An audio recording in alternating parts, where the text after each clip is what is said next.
welcome this opportunity to update Parliament on the deposit return scheme, following the First Minister's statement earlier this week. Scotland's deposit return scheme is an ambitious and transformational upgrade to Scotland's recycling infrastructure. It has already seen hundreds of millions of pounds invested across the country and is creating hundreds of new green jobs in the recycling industry, with many more to come.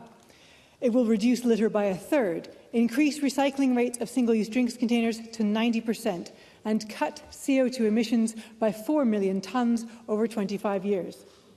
This is the kind of change we need to see if we are to remain true to our commitment to tackle the climate emergency and to leverage private investment behind a green and circular economy. However, Presiding Officer, as both the First Minister and I have said this week, we cannot deliver on this ambition without an exclusion from the UK Government on the Internal Market Act. With just 4 months to go, that exclusion has not been issued, making a delay to the scheme unavoidable. We also have heard the concerns expressed by businesses, particularly small businesses, and want to do more to support them. With this in mind, I will today set out a new timetable for Scotland's DRS, provide an overview of a new package of measures to simplify the scheme and to support businesses to participate. And I will finish with next steps on our engagement with the UK Government. Presiding Officer, there has been significant progress by businesses, large and small, in preparing for the scheme. Around £300 million of investment has been committed in systems, infrastructure and staff time, with many businesses fully prepared to launch the scheme. The scheme administrator, Circularity Scotland, has developed the logistical network that will support the operation of the scheme, and ground has been broken on sites across Scotland, including sorting centres in Aberdeen and Motherwell that are creating up to 200 new green jobs. I am very grateful to all those who have helped make this happen. However, in recent months, progress has stalled. Presiding Officer, the primary cause of this has been the uncertainty created by the continued failure by the UK Government to issue an IMA exclusion.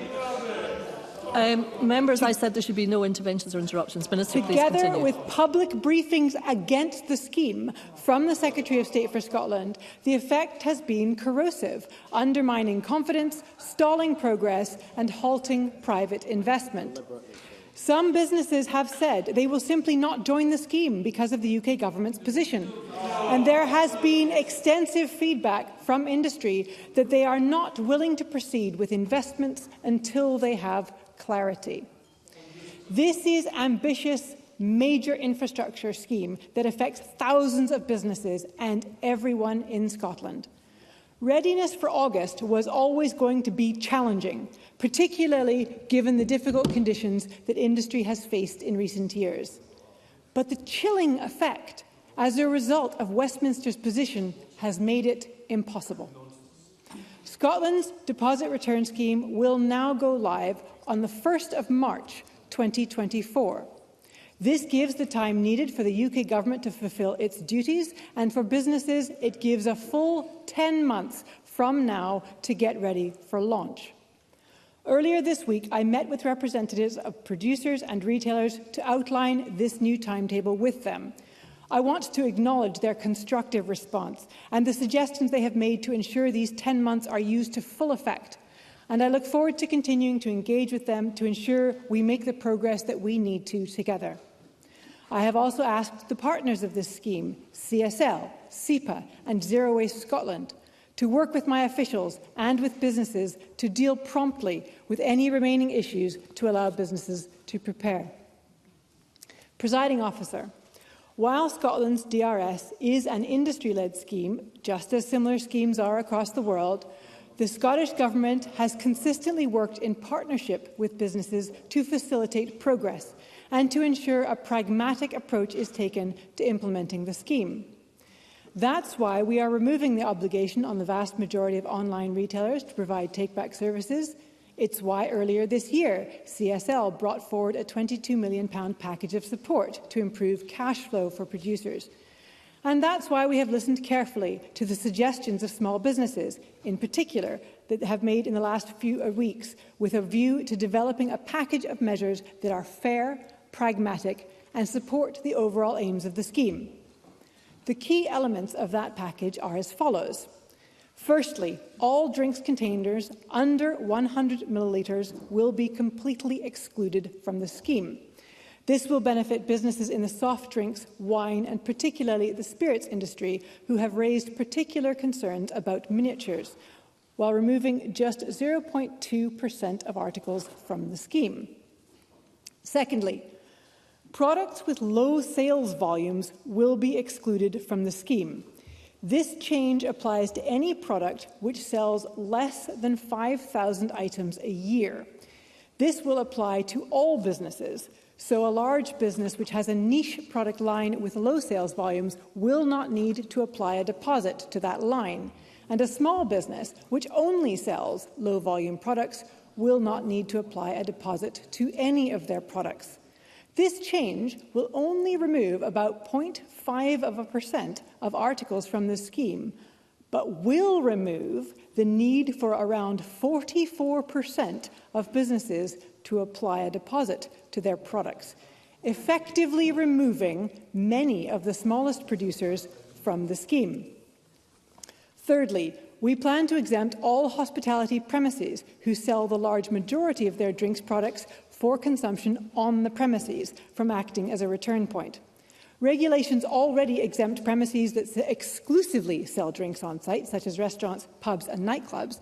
However, many hospitality businesses also sell a small proportion of drinks to take away. Where this is the case, we agree they need not operate as a return point, given that they will already be operating a closed-loop system for drinks on sale.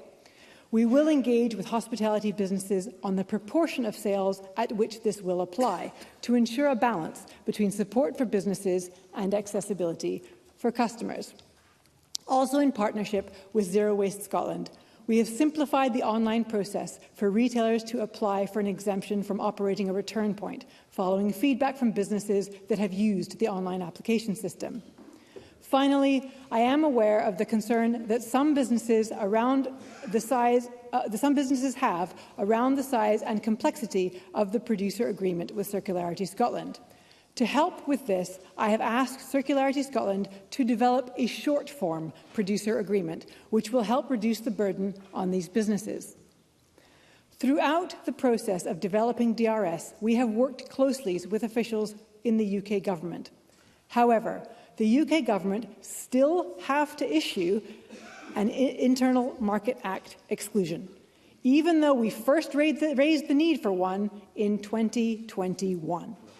We have followed the agreed process and provided all material that has been asked of us, and I had expected to finally get a decision at the most recent interministerial group meeting on Monday of this week. However, no decision was forthcoming, and ministers were unable to provide a time frame for one. Let me be clear. Scotland's DRS is within the devolved competence... Minister, sorry, could you resume your seat just for a second, please? I have said at the outset that there should be no interventions or interruptions whilst the Minister is speaking. There will be opportunities after the Minister has concluded her statement to ask questions. Minister, please resume. Thank you, Presiding Officer. Let me be clear. Scotland's DRS is within the devolved competence of the Scottish Government and Parliament. It is not for Westminster to undermine our democracy in this way. Following this statement, we will write to the UK Government to inform them of the new timetable and support package and to request once again for an urgent decision to allow the scheme to proceed as I have outlined. I am confident this will happen because there is no reasonable justification for this request to be refused. It's the right outcome for businesses, for Scotland and for the UK, who will benefit from our scheme leading the way, and we remain committed to continue to share lessons with the UK Government.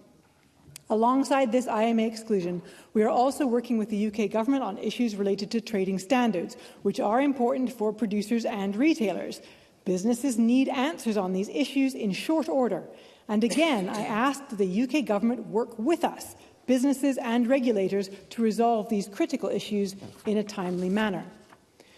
Presiding Officer, let me finish by saying that I and this government are committed to Scotland's deposit return scheme. This commitment is unwavering because I believe in climate action. I believe in investing in green infrastructure, in creating the green jobs of the future.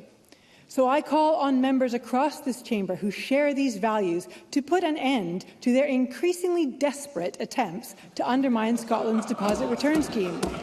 Because right now, it looks like colleagues on the Labour and Tory benches have given up on recycling, on tackling the litter crisis, on the climate emergency, and even on the authority of this Parliament to make decisions in devolved areas. That's what this comes down to. Scotland's Parliament legislated to make deposit return happen, and I, as a Minister of the Scottish Government, am delivering on that democratic mandate.